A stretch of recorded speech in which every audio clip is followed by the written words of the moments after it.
All right, y'all, I'm so excited because we are doing something brand new today. We are going to do a live coaching session with you where we are diving into the struggle of time management. And I have my good friend, Misty McCraw here from Mississippi. Yes, thank you so much for having me. Oh my gosh, I'm so excited. So Misty, you've been an Academy member for 2 years. So you know that we have talked about time management 1,000 times. Yes. And no matter how much we talk about it, it's still a struggle. Like you struggle with it, I struggle with it. I know our viewers, listeners struggle with it. And we have this finite amount of time and it seems like we can never get everything done. And so I want to spend a few minutes with you. And I know with your story, I've heard a little bit about it. Some of the things you're struggling with time management are the things that everybody struggles with, that I've heard a million times that I struggle with. So I want to spend this session really focusing on what's important to you. So before we even dive in, and I've talked about this in the Academy before, I'd love to hear from you, like, what is the number one thing that you want to focus on, or what's the number one thing you'd love to get out of this session when we really dive into this together?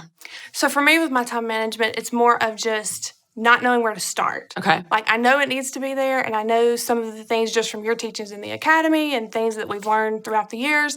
I have the struggle of, I get so much on my to-do list and not knowing how to prioritize it and where to start from. And so just getting a good sense of kind of how to start and then build on that to really use that finite time to be efficient for myself. And right now, I don't feel like I have that going for me at all. Yeah.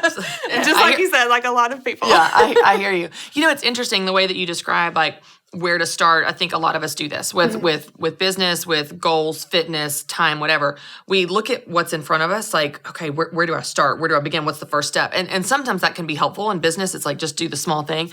But I think sometimes it helps to almost zoom out and look ahead and say, okay, where am I going? Where am I trying to get to? So I'd love to hear from you. Let's just take a minute and you can think out loud. There's no right or wrong answer here. Like, this is for you. What would be your version of success? So when you think of, like, here is my version of winning when it comes to time management. Here's how I would describe success in time management. Because once we define what that looks like, we can back out of it and figure out how to start. But it's so hard to know where to start when we don't know what the finish line is. So let's just take a minute and you think out loud, what does it look like for you to be successful at managing your time? So for me, I think it's more of actually feeling like I've accomplished something. Okay. And so right now, I feel like I'm doing so many different things that I know that we've talked about, but I never feel like I can give one thing 100% of my time. Okay. And so I never feel like that one to-do list for, my full-time job's getting done, or my one to-do list for my side business is getting done, or just life in general. And so just having that end goal of just feeling like I can, at the end of the day, I don't have 500 things going on my mind of what I need to get done for tomorrow. I can just relax and say, okay, I've accomplished today. I'm set up for tomorrow, and I can feel good about going into that. Do you feel scattered? Absolutely. Okay. Absolutely. Do you think talk to me about multitasking. Is that something that helps you, or is it something where you feel like, because I'm trying to do so many things at one time, I don't feel like I do anything well? You know what I mean? Sometimes we can, sometimes it can harm us, I feel like. I definitely feel like that, but I also feel like I almost have to multitask. Okay. I feel like, to get some things done. But then sometimes I have to go back and say, okay, did I do it the way I needed to do it? And so I'm having to kind of backtrack sometimes too. So for me, I love multitasking because I feel like it keeps me using my time well. But sometimes I don't know that that's necessarily the answer to get done what I'm trying to get done, if that makes sense. Okay. So right now, on an average week or an average day, how do you plan your day? Like, how do you map out your calendar, or how you spend your time currently, where you say, at the end of the day, I don't feel like I did what I wanted to do, or I didn't get done what I wanted to get done. So how are you kind of managing it right now? Well, and that's one of my so I'm a list person, but for whatever reason, when it comes to to-do list, I'm the worst at it. Okay. So it's not so much. So right now, I wouldn't say that I'm not doing anything. Like, there's nothing being done, but it's not in a systematic way to say, okay, when I get to work tomorrow, I know I need to do these things, and this needs to be done first, and so on. So I'm not really taking probably the time that I should to really think out how that needs to go to use my time effectively. I keep a calendar, but I keep it for appointments. I don't really keep it for planning out the day as far as, this time I need to be doing this, or this needs to be done by then. So it's that I could really work on to make probably the next day go a little better. Yeah. But then that goes back to me thinking, where do I really start when it comes to deciding what absolutely needs done, how to prioritize that, and roll into the next day, kind of knowing that ahead of time. Okay, let's talk about that. You said something interesting. So it sounds like you have plenty of things to do. There's no Absolutely. shortage. And can I get an amen? There's no shortage of things for us to do, especially as busy women. But I think one of the things I've seen, and I've done this before, where it's really tempting to treat everything in our life as if it's equal. So and this could be with our calendar or our to-do list. So when push comes to shove and two competing things need us at the same time, we don't know where to focus because in our mind, it's all equal. We really, a lot of us, and I say this for myself, certainly struggle with prioritizing. We struggle with saying, this is the most important, this is the second most important, this is the third most important. And if I get to 4 and 5, great. And if I don't, I'm intentionally choosing to not get to them because I'm choosing to say yes to this thing. So talk to me about when you, like to-do list as an example, because it sounds like that's one of the pain points for you because you have all these things to do and don't feel like you do what you should have done at the end of the day.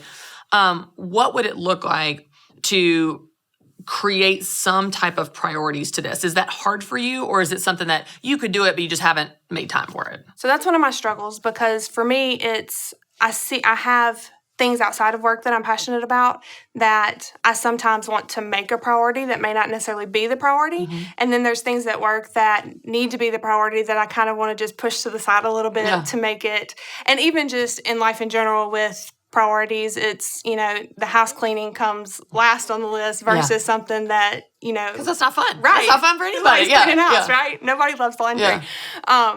But so it is hard for me to prioritize in a way that the true priorities come first versus the passion priorities. Yeah. But it's hard to kind of make your mind work around, I'm so into this right now, but I really need to get this done, because that's the needs struggle. Versus the wants, the ongoing struggle of everyone's budget. Like it's like we all struggle with this. Okay, let's do an exercise. This will just be fun. When someone asks me to like boil it down to like what are the most important things, it can be really hard, But let's just do that. Let's think of what are the top, let's say 5, 3 to 5. You can just make them up. Responsibility. We're not doing like micro tasks right now. We're just saying like these are the main categories: my side business, my full-time job. What are those 5 things that you traditionally spend the most of your time on or want to? Like these should be the 5 most important things in general. Well, obviously full-time job because that pays the bills, right? Yeah. So that, of course, just home in general is a big one because bless it, I have housework, a husband all that pitches in way more than he probably should because he's just that great. My side business. I'm also, a friend and I started a businesswomen group in our local community just to bring local businesswomen together. So just kind of as a leader of that kind of forces that as kind of a priority as well. And then I also am on the board of a nonprofit that I help run. And so those are probably some of the top things that get the majority of my time. Okay. And that's really one of those other struggles that I deal with is it time for me to step away from some of those that may not be helping me get to that end goal? Or is it okay to kind of keep those in the loop and just learn how to restructure to where, because I'll be honest, I'm the worst at delegating. Like, I'm just one of those, let me do it, get it done, and I know it's right kind of thing. Yeah, totally. So, and I think that takes away a lot of time that I could be putting to other things. And so just trying to figure all of that out. Okay, so let's just kind of force ourselves to look at, because your time is finite.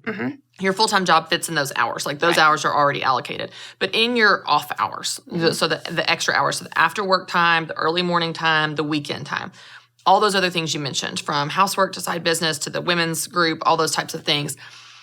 If you have to put those in some type of order and say, if nothing gets done, this is the most important. If I have time for a second thing, like let's take those other 4 outside of your work. Right. And let's prioritize those. And that doesn't, now you've heard me talk about this before probably in the academy, but I don't want you to think of priorities as fixed, like on a given day, you can't redirect them. But just in general, hey, this is really important to me. If I get this done, I feel great about my life. I feel great about myself. And if these other ones are more optional. So let's take those other 4, I think it was 3 or 4, and kind of put those in order. What would that look like? it's not in this order right now, but the order I would love it to be. Right, that's what we're working towards. Okay. End goal. So first, of course, would be just the household, just helping my husband with keeping the house clean and taking care of our animals and doing all of those things would be priority number one. Okay. And then it would be the side business, obviously, because I would like to get that to a point to where, just like everybody else in the academy, it's helping us supplement our income to have that extra money for things. And then would probably be the organization I'm involved with, the nonprofit, just because it's a passion project of mine. And then, of course, the Business Women's Group, which that one probably takes the least amount of my time than any of them. So that kind of, I guess, default falls to the end. Okay. But that would be like the order that I would love for it to be in on a normal basis. Okay, so how is it normally? How is it right now? You just feel scattered, or is it just those groups are kind of making it to the top of the list? Everything's scattered. Okay. Everything's scattered. Like right now, my business has picked up, my side business, so that's kind of priority right now, and everything else is kind of getting pushed to the side. There's seasons where, the organization's important, and, everything else gets pushed to the side, and there's times where, housework just has to be done. So you kind of have to put that into the priority. So, right now I just feel kind of scattered amongst all of it and not real sure where to put most of the focus. I think we have this idea that life balance is you give everything an equal amount of time, 15 minutes of this and 15 minutes. Right. It's like you end up at the end of the day going, I did a lot and I did nothing somehow. Right. You know what I mean? I don't feel like I did anything even though I was so busy. So there's something really powerful in focus. I'll give you a practical example, even with the Christy Wright show. We batch the episodes. So right now we're shooting this. We're going to shoot another episode after this, and we batch them together where once we're in the studio, everybody's set up, we go ahead and record all of it, and then we may go 2 weeks before we do another shoot. So I want you to think about your schedule and your to-do list in terms of batching. Housework is a great example because housework is unending. Right. It doesn't matter who you are. You're never done. Right. You're never like, got it, I'm going to put my feet up. No, because as soon as you get situated and everything is dusted, you're like, I never liked that plant. I need a new plant. You come up with house projects. I need new curtains. We all do this. So what I think would be really good with the housework side of it, or the house responsibilities, is to, like anything, define success. So what does success look like for you in the house? Because some of those things are, if they're important to you, if a made bed is important to you, then you can create a schedule where you wake up and make your bed. But if it's important to you and you never get to it, you constantly come into your room, you don't like your room, you don't like your life, you don't like your house, you don't like you see what I'm saying? So figure out what those are. But figure out what you can let go.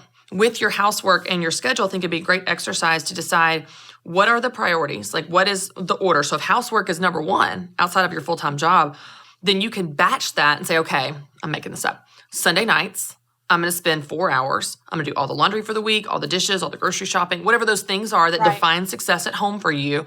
And you batch that, and it just gives you freedom to, on the next day, focus on your side business. Or on the next day, go to your women's group because you did that thing that was most important first. So I think the priorities would give you permission to focus on one thing at a time. So instead of trying to do a little bit every day and feeling like you've done nothing, then it gives you an opportunity to focus and batch and become more efficient, get more momentum, and probably get more done. So how does that feel to you in terms of approaching your to-do list from a end calendar, batching perspective, prioritizing, but also batching where you're focusing on one thing at a time? I think it would help a lot, especially with, like right now being so scattered, I easily get burned out. Yeah. Whether it be with house or business or work or whatever it may be in general.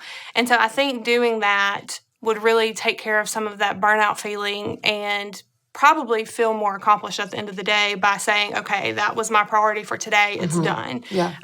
And take kind of the load off of, going to bed knowing you have 500,000 other things to do tomorrow. Yeah. So, and we all do. I love that idea. Okay, so from here, because when we started, you said, I want to know where to start. So like when you leave here and you're like, okay, I'm going to actually put this into practice. So we're going to back out of, if your version of success is I want to feel like I got stuff done at the end of the day. That's what I think you said. And then we say, I need to know where to start. And the path to get there is going to be, I'm going to focus and batch my responsibilities, and reflect it on my calendar. What are you going to do to start? Like how will you actually begin to put that into practice so that you know what you need to do when you leave here. Right. You know what I mean? It's not just a nice idea and a fun conversation, but you're like, okay, I'm going to go home and actually start and do this. Yeah. What are those first steps for you? Well, for me, and this, I'll be honest, was a tip from my husband earlier. Oh, good. I love it. Putting it on paper. I mean, that really, as simple as it sounds, it does kind of getting it out of my head. One thing just kind of frees up the brain space a little bit. Yeah. But getting it out of my head on paper and then actually going and following through and holding myself accountable, I think is a good first step for me, because I know if I can put it on paper and I'm looking at it and I see that it needs done, I'm more likely to do it than just think about it and then forget it 5 minutes later. Because my brain, I forget what I had for breakfast this morning. So that for me is kind of a good way to get started, is just having it out of my head on paper and seeing it there. And that way I know, okay, that's not checked off. Let's get it done. Yeah. David Allen wrote a really good book called Getting Things Done. And he says in his book, your mind is made for having ideas, not for holding them. And we spend so much energy trying to hold the ideas. So when you write it down, that can be so helpful. So I think that's great. I think that's a perfect place for you to start, because when you start to put it on paper, and you'll go home and actually like look at your calendar and say, okay, and you can revisit this every week. This is not a set it and forget it thing. You can say, okay, this week my priority is my side business because it's a busy season and my calendar is going to reflect that, and maybe the housework is not a priority, and I'm going to intentionally say it's okay if there's dishes in the sink, or it's okay if I don't make my bed. So it's just choosing what your version of success is and choosing how you spend your time versus feeling like a victim to it. Like, oh, I didn't do all the things, but we never defined success. So of course we didn't get there. So I think it'd be great for you to go home, and as you look at your calendar, I think that will answer the question for you when you say, do I have time for these women's group? Well, when you start to plug in, okay, the housework goes here, the full-time job goes here, the side business goes here. If there's room for it as a third or fourth or fifth priority, then you do. And if there's not, then that answers that question. But I think it gives you an opportunity to put the first things first on your calendar. And then what I think what's so great about this when we actually do this, and I try to do this each Sunday. Each Sunday I look at my week ahead to say like, okay, what am I focusing on this week?